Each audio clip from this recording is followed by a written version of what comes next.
Мен Каримов Сүйінбай Абдрайымович. Бишкек шаарынын Чүй областынын Сокул районуна караштуу Агордо 3, 27 участкасында жашайм. Бүгүн 26 апрель күнү 2017 жыл үйдө балдар менен эртелеп отурсам, да 7 чамасында эшикти такылдатып бирөөлөр келишти.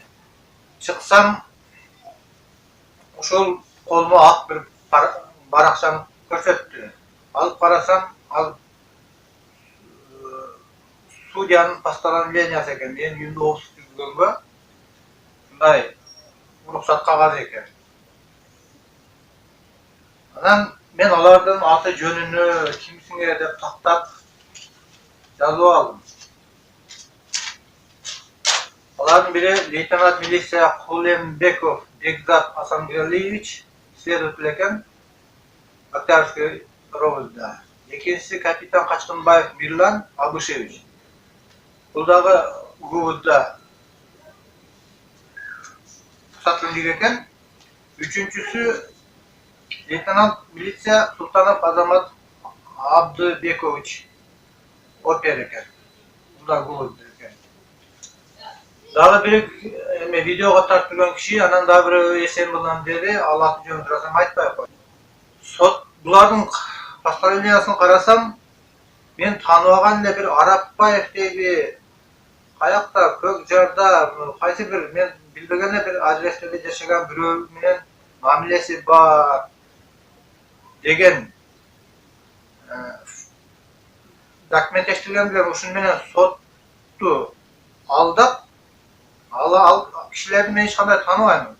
Ушундай сотко ушулар менен байланышы бар деген жалган дооматтар менен ушул кагазды, ушул постановленияны Октябрьский районунун судьясы Архаровадан берилиптир ушул постановление. Бүгүн 26-сы, бул 19 апрелде берилиптир. Анан мен айттым, андай болсо, мунун мага оригиналын бергиле деп айттым. Алар оригиналын бербей коюшту, көчмөсүн гана беребиз деп оригиналын мага бербей коюшту. Мен айттым, анда силер киргенге акыңар жок. Мага оригиналын бересиңер, анан киресиңер. Сен эч кемеге койбой эле түртүп сүрүп эле аялым экөөбүз эшиктин оозунда турсак, бизди түртүп салып эле буттарын чечпестен ушундай катырап кеткен. Кирип алып үйлөрдү бир чекеден оодарып, мындай үч жакты чачып, бирдемелер тинтип издеп атты. Мен сурадым, эмнени издеп атасыңар силер? Десем, экстремисттик материал дейт. Именно материал деген эмне? Биякта жок го жазуу эч кандай. Не издеп атасыңар десем, материал дегенде бүттү ошол. Биз өз эмнени экстремисттик материал деп эсептесек, ошолорду издеп атабыз деп ушундай мамиле менен чукуп баштап керек эметти. Конечно, мен соседтерден пантолор чакырдым. 2 пантою чакырдым.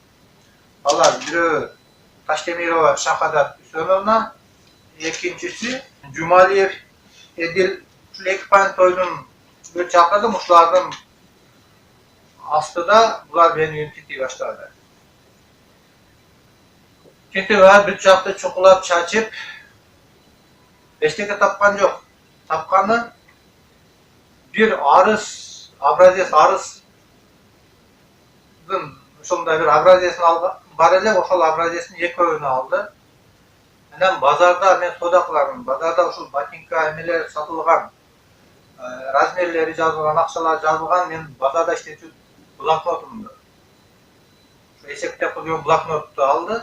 Анан базар көрүп аткан 2 жана мультфильм көрүп аткан 2 бир дискти алды. Ушуларды алып, ушул экстремисттик материал катары ушуларды упаковать этип алып койду. Муну менен бирге мени дагы алып кеткенге аракет кылышты. Анан мен барбаймын деп ушу тоскоолдук каршылык кылдым. Ошо алып кеткенге силердин акыңар жок, силер муну алып келип аткан, муну берип аткан эмеңер обыскка берилипти. Значит, обыск kıldığınızda ketebirler. Belli eşlikte tapmadыңlar. Dedim, sebep men hiç kanda bu ekstremistik, teröristik emelerge, bunday işlerge men hiç kanday tiyişligim yok. Men kayra bunday teröristik, ekstremistik manaydağı neslerge karşımın.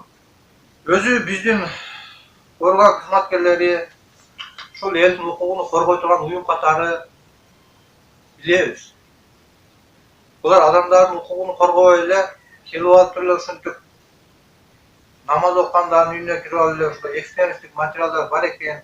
Андай мындай деп биз тааныбаган эле мондай ким мынау Арапбаев дегенге окшогондордун бирөөлөрдү алып келип ушу менен сенин таанышың бар экен, ушу менен мамилең бар экен, ушу менен сен неме кылып акча сетип жүрөт экенсиң деген бир эме менен сотторго ушундай эмелерди берет экен дагы сотторду алдоо жолу менен алардан ушундай бир санкцияларды жаздырып алат экен.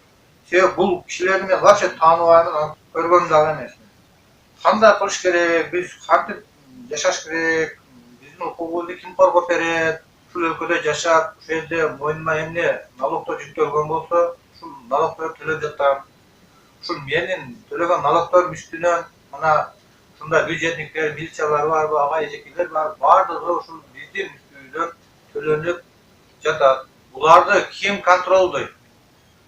Ушинтип эле жашап жүрө беребиз, ушундай каалаганды келип каалаганда кирип сен экстремист экенсиң, экстремисттик байланыштарың бар экен, ушундай эмелер бар экен деп эле сотторго ушундай бир жасалма эмелерди даярдап барса, алар бере берсе, алар кило ушинтип бизди дебелеп кете берсе, алып барып камай берсе, биздин бала чаканы ким багат? Ушул нерселерди кандай түшүнсө болот? Бул мамлекет деген аякта жүрөт, бул жогору жакта иштегендер кандай болуш керек, кандай мамиле кылыш керек, вообще түшүнбөй калдым. Ошондуктан мен талабым ушул өлкөнүн жараны катары менин укугумду коргоп беришин талап кылам.